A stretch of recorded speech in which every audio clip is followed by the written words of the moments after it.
concernant tournée économique bi nga doon wax Ndeya tout le temps sama wax bi moom mooy ñëwaata man je parle pas de tournée économique mais je parle plutôt d'une pré-campagne Kébé gis na kàddu yi nga xam ne yëkkati na ko c'est-à-dire les tournées économiques de Macky Sall Bougane Gueye Dany mu ngi koy wax sax c'est pour tromper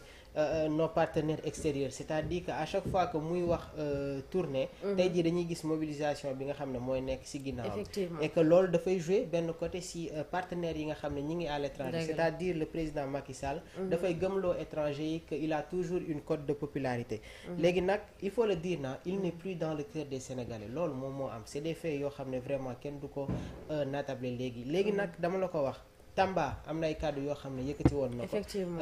ne il va faire des projets durant benn durée qui part au-delà de 2024 bi mu ñëwee Thiès tamit mu yëkkatiwaat même kàddu yi bien vrai que Thiès amoon na koo xam ne nekkoon na foofu noonu il n'est pas d'accord concernant processus c'est-à-dire mbirum troisième mandat bi nga xam ne Idrissa Seck rappelé na ko donc su ñëwaatee encore une fois tey jii ni Sédhiou yëkkatiwaat ne dina teg 400 milliards au-delà de 2025 2026 moo lay wan ni ko aujourd'hui président Macky Sall am na ay kàddu yoo xam ne mi ngi koy yëkkati encore une fois c'est-à-dire que mbirum troisième mandat bi je pense que moom mooy waaj a ñëwaat fu mu nekk nii léegi Bougane mi ngi koy wax c'est pseudo militant habillé Kébé mi ngi koy wax am na ñoo xam ne fan lañ jóge Gambie ñëw ils sont payés pour être présents là-bas Bougane mi ngi koy wax nee na c'est pseudo militant habillé payé waaw pseudo payé et transporté c'est la pilule à l'étranger pour faire passer son projet de troisième candidature sur l'Union européenne les États-Unis sont prompts à condamner les coups d'État militaires ils doivent réagir pour faire savoir qu'il se doit à respecter la Constitution démb gis nañu ambassadeur des États-Unis moom àdduna ci mbirum troisième candidature bi c'est-à-dire que moom nee na am na ay yenn institution yoo xam ne ñoom ñooy régulariser li nga xam ne moom mooy candidat wu yenn ñi nga xam ne ñoom ñoo war a dem élection 2024 mais man je m'attendais plutôt à ce que muy wax ne que le président Macky Sall est à la fin de son mandat et que dafa war a continuer li nga xam ne moom mooy processus am ba 2024 mais ana ñi nga xam ne ñoom lañ dénk suñu constitution ñooñu seen rôle mooy que ñu xamal président Macky Sall que ne ko lii ak lii ak lii ak lii mais waruñoo xaar keneen du jóge bitim réew di ñu ko waxal au fait. Je vais citer en premier le ministre de la justice garde des Sceaux Ismaïla Madior Fall moom bi ñu ko waxee ci waxum troisième candidature gis nañu loo xam ne gis nañu sa réponse c'est-à-dire que lui il veut que le président Macky Sall continue gis nga lu ne fàng kenn du ko fi jeex ak ministre yi nga xam ne mi ngi leen di yónni ñuy wax ci wàllu boobu noonu donc encore une fois man je m'attendais à ce que ambassadeur États-Unis bi ne carrément le président Macky Sall ne doit pas se présenter aux élections de 2024 parce que nul n'a le droit de faire plus de 2 mandats consécutifs mais su ñëwee encore une fois ne y a des institutions yoo xam ne ñoom ñooy saytu loolu noonu les Sénégalais ne font plus confiance à ces institutions qui doivent déterminer la candidature de ñi nga xam ne ñoom ñoo war a présenter wu léegi nag normalement dafa war a am des élections transparentes léegi nag c'est très important que les ambassadeurs des autres pays di yëkkati ay kàddu di wax ci mbir mi en instaurant toujours stabilité bi mais par contre il doit y avoir une discussion avec le chef de l'État et que moom mu accepter que vraiment il ne doit pas être candidat aux élections de 2024 léegi nag concernant ci tournée yi ma lay wax nii je parle pas de tournée économique c'est une pré-campagne et li gën a doy waar ci mbir bi depuis que bi mu fi nekkee 2012 am na ay kàddu yoo xam ne yëkkati na ko ne je vais investir dans tel site et boobu ba tey gisuñu ko c'est-à-dire que je pense que la parole moom la gën a privilégié que acte et pourtant il y a des choses yoo xam ne moom la war a régler actuellement là dans ce pays donc man je parlerai plutôt de pré-campagne au lieu de tournée économique. Voilà mi ngi noonu ba léegi ci Sédhiou la ñuy daal desandi gis nañ 18 points yi nga xam ne président Macky Sall 18 mesures yi nga xam ne daal dina koy jël pour lancer waat économie bi nga xam ne économie Sédhiou ak tamit pont de Massassoum bi daal dina koy jël daal di koy tuddee Famara Ibrahima Sagna maanaam lépp rek def na ko pour waxaat waa Sédhiou que ne ko que na leen man maa ngi seen côté à chaque fois maanaam duma de day lëre waa Sédhiou mais am na acte boo xam ne def na ko te waa Sédhiou kontaan nañ ba seen imam bi sax mi ngi xamle que ne milliards yi nga xam ne président Macky Sall dugal na ko Sédhiou kon ñoom ñu ngi koy gis. xam nga Ndeya dafa am lu am ba des. parce que nous on est des Sénégalais quand même. ça c'est ci vrai réew bi la ñu dëkk ñun. Économiquement bi muy wax parce que nag dëgg fa dee yàlla. xam nga liggéeyu kese dafa ndaxu li bay très sincèrement. waaw loolu am moom président Macky Sall mënu fi toog fukki at ak benn fukki at ak benn sax déjà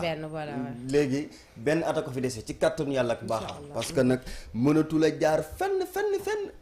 par A ou par B Macky Sall président Macky Sall incha allah au-delà de 2024 il ne sera plus président de la République fii ci Sénégal. luy moom mooy li leer de 400 milliards yi nga xam ne ak milliards yi nga xam ne ñu koy liggéey au-delà de 2025 ci ñetti at ci diiru ñetti at mais xam nga état continuité la. waaw ça c'est vrai tey loolu mu def nii tey ku ñëw mën ko continuer mais du moom parce que moom président appareil la boo xam ni kenn ku ne mbubb la boo xam ni kenn ku ci nekk mën nga ko sol yow mi sax suba mën nga ko sol kon loolu motuta wax kon moom tey parce que nag am na ci yoo xam ne xëy na junj doy na borom xel moom bu toogee boo déggee discours am bi mu wax démb ak li nga xam ni dégg nga ko quand même da ngay xam ni effectivement tey jii moom président de la République Macky Sall parce que daf lay leen ni siège bi mu toog doyalagu ci te mi ngi bëgg na xool yenn anam lay bëgg a def quand même ba toogaat ci parce que boo xoolee man damaa jàpp ni instant bi li mu réussir mooy parce que ñoom ba ci côté opposition bi kenn ku ci nekk am nga loo xam ni réussir nga ko te sa morom mi ngi la koy ñëwee parce que président Macky Sall moom bu fexee ba moom di defar ay activités nu mu ko neexee ñi waa opposition bi ñi ëpp ci ñoom mu fexe ba ñoom fi mu ne seen coow lépp coow lu juridique lay doon naka laay def ba mën a fexe bokk ci élection yi alors que coow li moo doon président Macky Sall moom bokkul wërta bokk c'est fini julli tubaab léegi kenn ku ci nekk yaa ngi am pexe yooyu tëral mais coalition Yewwi Askan Wi ñoom fexe nañu ñoom ba tëggi seen coalition bi noo xam ni kenn ku ci nekk mën nga déposer candidat te du jur benn coow kenn du ci noonoo xaddu damm et ce qui est le cas Barthélémy Dias Déthié Fall gis nga ko non ñoom noonu la ñu tëggee seen coalition bi bu élection législative ba ci locale yi mën nañu ànd ñoom ñi mais bu ñu demee ba ci élection présidentielle yi kenn ku ci nekk mën nga déposer te ñoom ñëpp kenn ku ne nangul nga ko sa morom effectivement mais nag ce qui n'est pas le cas ci côté Benno Bokk Yaakaar mooy que ni ñoom tey képp ku dof lu bari man dama bëgg siège bi président Macky Sall toog tey boo moytuwul boo ko waxee suba ngoon yet bi dal sa kaw te idée ngi nii ba léegi waxul lu leer xam nga Idi boo déggee li mu wax moom nee na ndax Idrissa Seck nee na li dal Yewwi Askan Wi kenn ku ci nekk mën a poser sa candidature te dara du xew mais waroon na am ci côté parti mouvance présidentielle bi loolu boo ko déggee li mu wax da nga xam ni kii am na lu mu bëgg mais xëy na ñemewu ko wax carrément te Idi man boo jàngat Idi da nga xam ni kii effectivement moom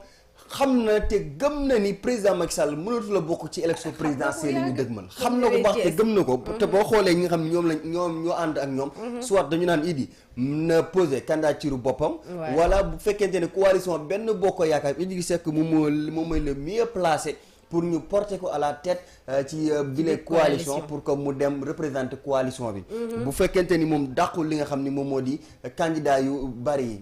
yi ci biir parti Benno Bokk Yaakaar parce que bu amee ñoom danañu jéem a xool naka la ñuy def quand même pour porter kenn kon ça veut dire que Idrissa Seck instant bii nii moom xam na ni gëm na ni président Macky Sall c'est fini pour lui mënatu la bokk léegi nag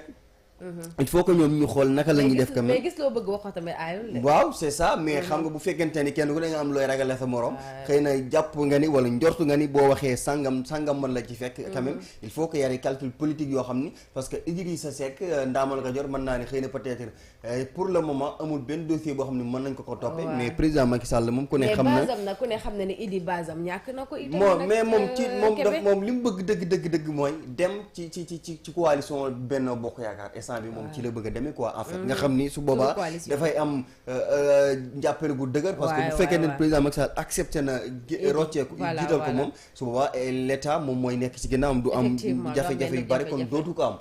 lii moom mooy wax ji en fait léegi nag ci boobee jamono puisque ñoom kenn ku ci ne jamono ji yaa ngi yoot ñi mu woo wax officiellement que ni man candidat la ba ci ndayu bi léegi di président de la république moom ku ne xam na ni jamono ji nii bëgg na waxaat mais xëy na ñemewu ko en fait c'est ça mais d'après say discours d'après discours yi nga xam ne mi ngi koy amal laa da ngay xam ne ci biir xolam boo ko xaree oui c'est ça qui pose problème en fait moo tax tournée économique yi muy def nii yëpp dafa am lu nekk ci ginnaaw mooy tournée campagne boo xamante ni si nii mi ngi koy def parce que bu demee daje fekk fa mbooloo dana dàq gi naar waxaale soxlaam te du ko sax làq-làqal da koy wax quand même mu leer nañ moom président de la république Macky Sall moo tax ma ni te boo xoolee li nga xam ne moom moo xew Sédhiou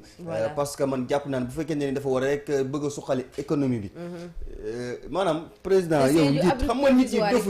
nit yi dofuñu yow mënoon da nga bëgg a suqali économie ba pare yow taxes yi nga téye yow mënoo ci ñemewoo ci bëggoo ci wàññi dara ñemewoo ci teggi lenn ba pare bëgg commerçant yi ñoom ci boppam di wàññi ak di teggi bu sa boobaa ñoom ci liy metti ci seen kaw lay dal effectivement te jafe-jafe bi Sénégal am mooy boo xoolee parce que yërmande gi ñenn ñu waroon am ci xeet gi man dama gëm ni Sénégal ñi yore suñu économie parce que demal ci bitig yi ndeya bitig yi ñi ko yor ñëpp ay ndirang lañ laa xam ñu baal ma ci kàddu gi sax mais ay parce que noonu lañu ay guinéen lañ maanaam dëkkuñu fi te ñoom ils sont fiers d'être des nderang quand même nañ ko wax maanaam ay guinéen lañu dëkkuñu fi te ñoom ñoo yore bitig yu bare bari fii Sénégal ñoom ñoo ko yore mais ñooñu te gune xam na ni ñun suñu ànd ak Guinée ñun suñu xaalis moo ëpp doole fuuf ñoom benn sama frère bi daf may tooñ nee na ma ñoom buñ demee foofu 10 000 buñ ko wecc ko ci bitig yi paanu xaalis la leen di jox tellement que xaalis la ñu ëppante doole kon ñoom day am benn moo wax ñoom du ñu am lu ñuy ñàkk wala lu ñuy perte moo tax affaire bi xaw a jafe parce que nag bu fekkente ni sa doomu dëkk yi nga war a dooleel dimbali leen dooleloo leen dimbali leen ba ñeneen ñëw téye la sa économie loolu yow pour nga mën a contrôler sa économie bopp dafay jafe lii moom mooy dëgg ndeyaa kon moom ba pare tey bu nee ni dafa bëgg a wàññi nanguwul a wàññi taxe nanguwul a def dara te boutique yi tamit ñoom am nañ seen fulla parce que man du ma jëndee fukk ba pare bëgg ko jaayee juróom lii moom mooy dëgg kon effectivement moom président de la République bu bëggee wàññi na xool moom naka taxe yi muy teg ci mbir yi naka la koy wàññee ba noppi doo koy xool nag boutique yi ñoom nan la ñuy wàññi wala naka la leen di accompagner ñoom suñu wàññee duñ ci am benn jafe-jafe benn loraange du ci am lii moom mooy dëgg moo tax président de la République encore une fois moom yi muy def nii yëpp tournée économique man dama jàpp ni dafay quand plus que élection présidentielle incha allah rabi 2025 la war a ñëw ba lay nag ba tey nag ñi megul a àddu wax ni bëgg na mais de toute façon à la kulli xaal parrainage moom mi ngi fi te jafe-jafe bi ci amaat mooy ay ñoom Khalifa Sall Karim Wade Déthié Fall Ousmane Sonko parce que tey même bu fekkoon tenewul maanaam kii juridiquement téyewuñu la maanaam attewuñu la téye la parrainage bi mi ngi fi moom c'est-à-dire élection yi moom président de la république fii ak parrainage bi mi ngi fi comme bëggul nga bokk doo bokk voilà te élection yi Sénégal yi ñoom ñoo ko moom te vraiment nag boo dëgg yàlla parrainage ñu war a jël teg ko de côté inadmissible moom la société civile a dit qu'il faudra faire attention au parrainage non c'est ça moo tax ma ni même buñ la daanul ci yoon ak teeral nga dem sax parce que nag wax ji lépp maanaam Ousmane Sonko la Ousmane Sonko ne xam na ni fii parrainage moom dem ñu naan Ousmane Sonko matul ay parrainage loolu xel mënees ko dégg parce que ay li mu wane ci élection wane na ni moom parrainage du ay mbiram moo tax nag fi mu ne nii lépp lu mu mën a def pour téye ko dana ko téye te nag fii moom kenn mënul concevoir ay élections yoo xam ne Ousmane Sonko bokk ci parce que c'est lui le chef de l'opposition te nag à la kulli xaal élection moom daf fiy am bu amee dafay bokk ci kàttanu yàlla parce que loolu la Sénégalais yi décidé du Kébé ko décidé du keneen ak keneen Sénégalais yi ci boppam ñoom ñoo ko décidé voilà bu bëggee réew mi am jàmm na ki nga xam ne moom mooy Ousmane Sonko wala mu bàyyi ñëpp ñu daal di bëree ku mën sa moroom daal di duma suspense bi nga xam ne nemmeeku nañ ko ci côté Benno Bokk Yaakaar ak tamit président Macky Sall dig na waa fee nga xam ne mooy Sédhiou ne leen économique wu Sédhiou dina fexe ba dina ko relancer dina ko daal di yëkkati jël na pont Massa Soum bi daal di koy tuddee Famara Ibrahima Sagna lépp rek ngir wan waa Sédhiou que ne ko ñun ak yéen ba léegi. fii ba 2024 Ndeya je pense que c'est des projets yoo xam ne waroon na ko lancer. bi mu fiy soog a toog. mais la question que je me pose. mais est-ce que heure bi daa jot. non mais depuis début 2023 bi ñu ngi gis ne que vraiment il est dans sa continuité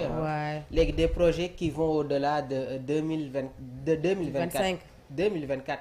parce que c'est des projets yoo xam ne qui vont au-delà de 2024 et moom après 2024 il ne doit plus être là war na fi nekk parce que constitution bi wax na ko il ne doit pas se présenter aux élections de 2024 léegi nag yaa ngi koy wax man dama jël li nga xam ne moom mooy tournée économique bi def ko pré-campagne léegi nag am na ay kàddu yoo xam ne gis nañ ne que tout le temps daf koy yëkkati je dénonce encore une fois kàddu yi nga xam ne yëkkati na ko en l'encontre de l'opposition di jël ay yenn termes yoo xam ne c'est-à-dire mais ci cadre politique lañ nekk loolu tamit waruñu ko mën a bañ quand même. si cadre politique moom lañ nekk mais ñoom accepté wuñu que Ousmane Sonko est une réalité politique et que dans la politique. aussi mais ba léegi président tuddul tur. mais Ndeya yu calli rek la on sait qu'il fait référence à une personne loolu moom leer na léegi nag maa la koy wax c'est-à-dire qu'il faut il faut que mu am élégance politique ñoom loolu moom la ñu war a wane nous sommes dans un état de droit je suis parfaitement d'accord comme li nga waxee politique moom moo demee noonu mais par contre c'est le président de la République moom kàddu yi nga xam ne war na ko yëkkati ñi nga xam ne soit ñi ngi si ñoom ñoo topp si moom warul nekk la même chose ñi nekk ci ginnaaw mun na am na ay kàddu am na ay yenn façon yu kàddu yoo xam ne mun nañ ko yëkkati mais moom am na ay kàddu yoo xam ne waru ko yëkkati parce que sénégalais yi xaaruñu mais loolu chef de parti la aussi xam nga loolu tamit moo nekk chef de parti la et tamit président de la république la mais ba tey ndeya moom kàddu yi mu war a yëkkati warul bokk ak ñeneen i kàddu yi nga xam ne ñi ngi koy yëkkati loolu moom mooy wax bi maintenant maa ngi la koy wax moom depuis bi mu fi toogee 2012 je pense que am na loo xam ne jamono jooju noonu moom la ko waroon démarrer mais tey ji xoolal y a toujours des projets yoo xam ne déclenché na ko depuis presque 2 ans mënagul jeex xoolal travaux yi nga xam ne ñu ngi koy remarquer dans toute la capitale dakaroise mu nekk loo xam ne doy na waar aujourd'hui su taxawaatee fi nga xam ne moom mooy Sédhiou c'est bien beau muy changer ay tour jàkkaarloog askan boobu noonu naan leen je vais faire ça mais je pense que c'était pas le moment ak waru woon xaar ba jamono jii nii muy yëkkati ay kàddu di wax ay projets yoo xam ne ça va au-delà de son mandat je pense que c'est pas exact que muy wax genre kàddu yooyu noonu maintenant nag dañuy ñëwaat ci débat bi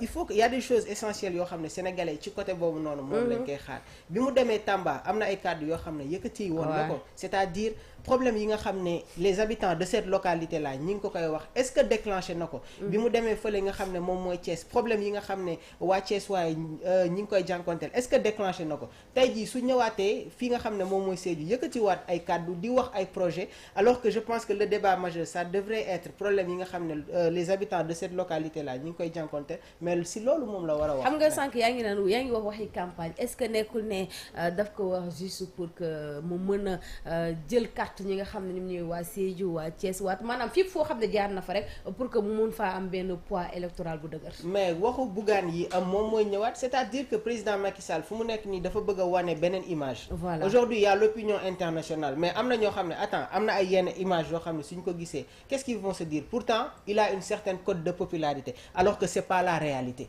yow am na ñoo xam ne tey jii ils sont payés pour faire certains déplacements Kébé mi ngi koy wax imagine des personnes yoo xam ne fan lañ jóge Gambie sol ay surtout APR wala Benno Bokk Yaakaar mais loolu noonu daf siy jouer léegi le problème nekkatul foofu noonu c'est-à-dire